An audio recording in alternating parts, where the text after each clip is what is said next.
I would like for you to tell more stories. I'd like for everybody to tell more stories. Stories are food. We know this from experience. When someone tells a story, we gobble it up.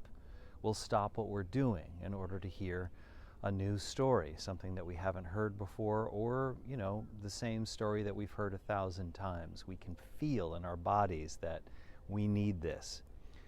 We also really like to tell stories. Some of us are a little bit more shy than others. Some of us doubt our ability to do this.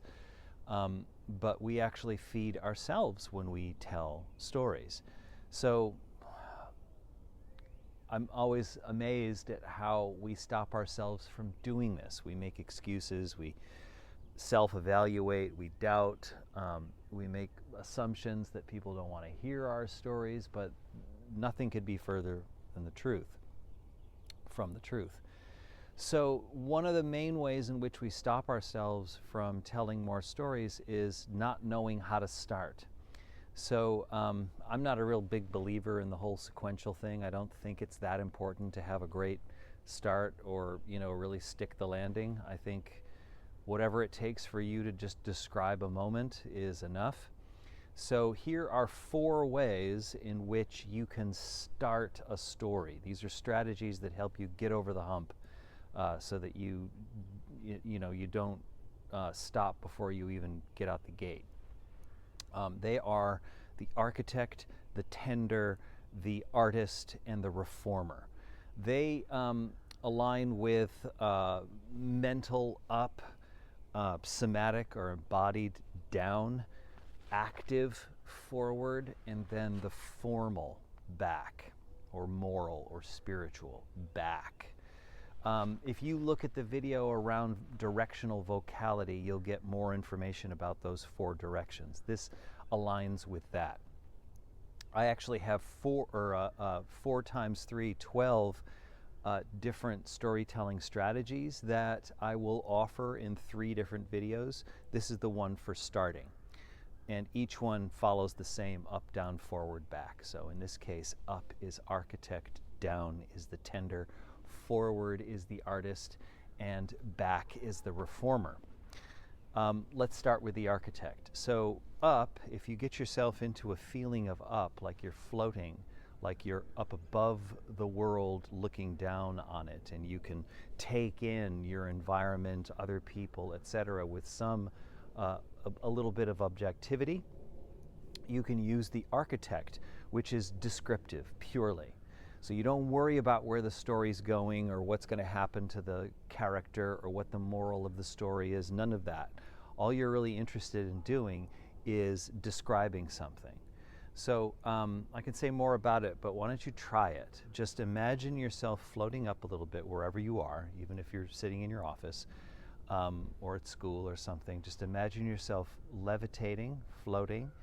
You leave the earth, you're able to not get all caught up in the dramas that are going on around you, and you can observe. And in that place, pick something, one thing, and then just describe it out loud. Storytelling is an out loud art. So describe that object with as much detail and accuracy as you can. That's it. That's the whole thing. And so when storytellers use the architect to start their story, they start with world building. They start with describing the scene. Where is the character? What does the character look like? What was just happening in detail without worrying or getting caught up in the narrative arc or the character development or anything like that. So that's architect, up, mental, thoughtful. Down is a part of the earth, a part of the forest. And in down we feel connected. And so the whole point of the tender, which is the down starting strategy, is connection with the listener.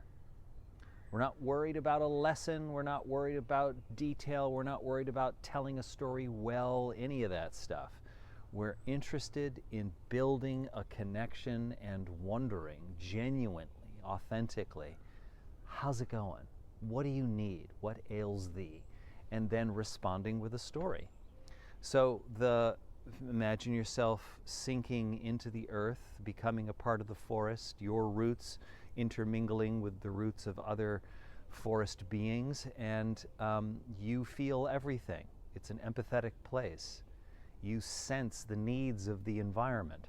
And then train your attention on the listener, on one person or an entire room, and be curious. What does this room need? What does this listener need? And then respond with a story. And when I say story, as you've probably gotten by now, I don't necessarily mean once upon a time there was a goat. It could just be I remember when I was your age, or it could be a series of questions. Any kind of speaking about something is storytelling. And the ultimate goal for the tender is to build, forge, and at least start with a connection to another person. So that's in down. It's somatic. You can feel it in your body.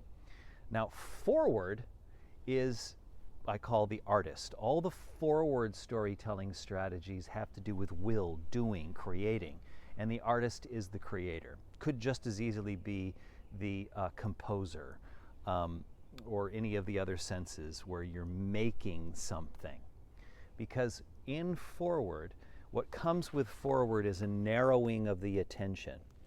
I want to do this. And so the artist wants to create a really beautiful beginning.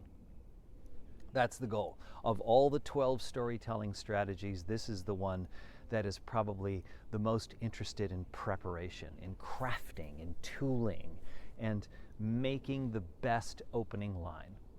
So it could be the first chapter, it could be the first paragraph, it could be the first sentence, but to start well is the goal of the artist. And some of you are oriented in that way. You want to make something really pretty, something of real quality. Not as interested in the connection, not as interested in the world building, not as interested in teaching a thing as much as just really nailing it, whatever your definition of nailing it is. So that's forward with the artist. And then lastly, back is, all of these have a measure of surrender to it, the back direction.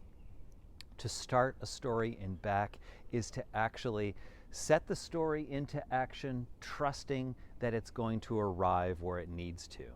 So the reformer starts with the ending. The reformer starts by knowing what lesson this story will bring the listener. What is it that you want to give the room? What's your goal here? What change do you want to bring? What transformation do you want to bring the listener? What's the point? Other videos that you'll see, look for the one about the container. The reformer's all about the container. Be clear about the intention of the story. Orient the story's beginning generally in the direction that you want it to go, and then let it go. So that's the back. That is the allowance, the trust that the story will figure this out. You don't have to organize it.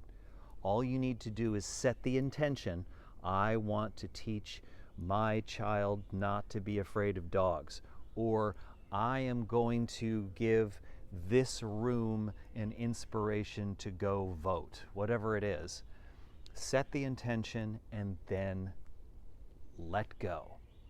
So up description, down connection, forward beauty, back trust, over and over again.